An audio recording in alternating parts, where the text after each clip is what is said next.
The email arrived at 9:17 a.m., just as I was stepping into the London office I built from nothing. Subject line: Immediate executive suspension. I opened it calmly. Effective immediately, Amelia Grant is removed as CEO of Grant Analytics pending investigation into financial misconduct. Attached were documents showing my digital approval for a £9 million transfer to an offshore consulting firm. My signature was there. Clean. Precise. Completely forged. 30 seconds later my brother Oliver called. His voice was smooth, almost sympathetic. You should have just trusted me with the expansion, Amelia. Now the board thinks you've lost control.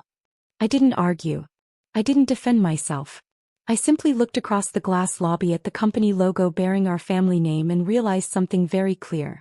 This wasn't a mistake. It was a takeover. I founded Grant Analytics 12 years ago with a laptop and a data model no investor believed in. Oliver joined 5 years later, after burning through 2 failed startups funded by our father. He had charisma. I had results. When our father stepped back from daily operations last year, I officially became CEO. Oliver became Chief Strategy Officer, which meant he had influence without responsibility. 3 months ago he pushed aggressively for a rapid U.S. acquisition. The numbers were unstable, the legal exposure too high. I refused to approve it. That was the moment he decided I was an obstacle. Within 48 hours of that email my access cards were deactivated. My executive profile vanished from the company website. Business media ran headlines about female CEO under investigation. Investors froze decisions. The board scheduled an emergency vote to remove me permanently. Oliver publicly expressed disappointment, calling the situation deeply unfortunate. Privately he sent a message: resign quietly and this doesn't become criminal. That's when I knew he thought I would panic. He underestimated one important detail. I built the system he was trying to manipulate. 6 months earlier, after noticing small inconsistencies in internal reporting, I hired an independent cybersecurity audit team in New York using my personal funds. I never accused anyone. I simply observed. Every executive login was logged. Every transaction was time-stamped against device location, including the transfer I was accused of authorizing. The login did not originate from my home, my office, or my secure device. It came from a private investment club in Mayfair. The same club Oliver visits twice a week. The timestamp. During a live conference where I was speaking on stage in Manchester, photographed and streamed across multiple platforms. I had proof within days. But proof without timing is wasted.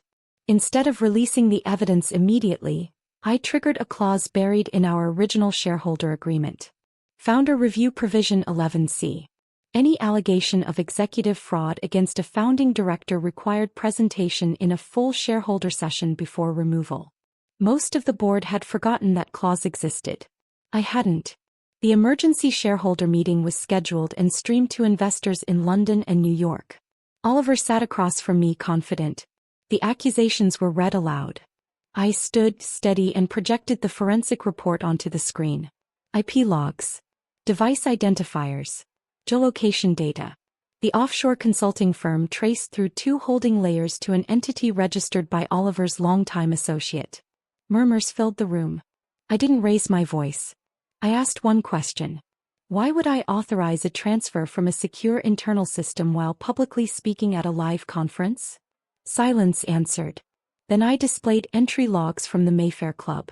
Oliver entering a private business suite at the exact time of the transaction. His composure cracked for the first time.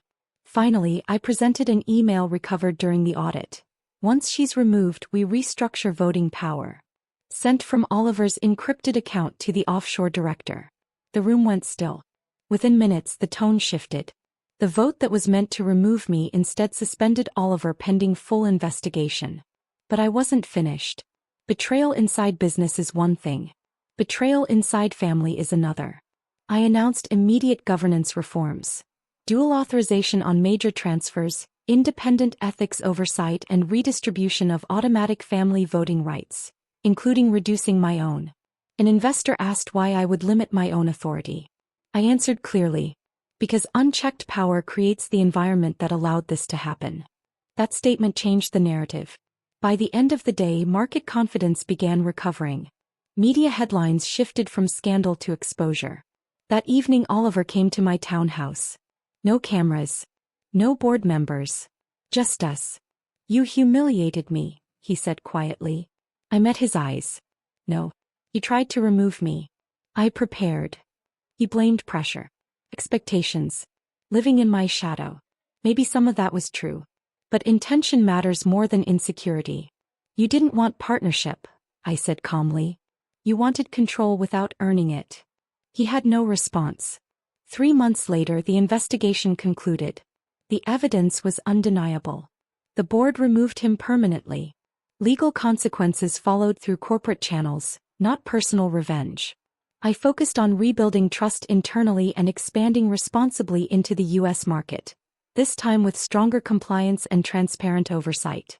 For the first time, investors stopped introducing me as the founder's daughter or Oliver's sister. I was simply Amelia Grant, founder and CEO.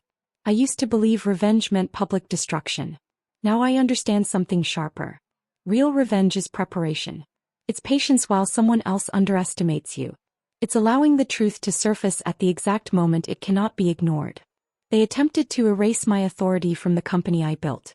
Instead, they exposed their own weakness. And this time, every decision, every reform, every signature on every document carries one clear message. I was never the obstacle. I was the foundation.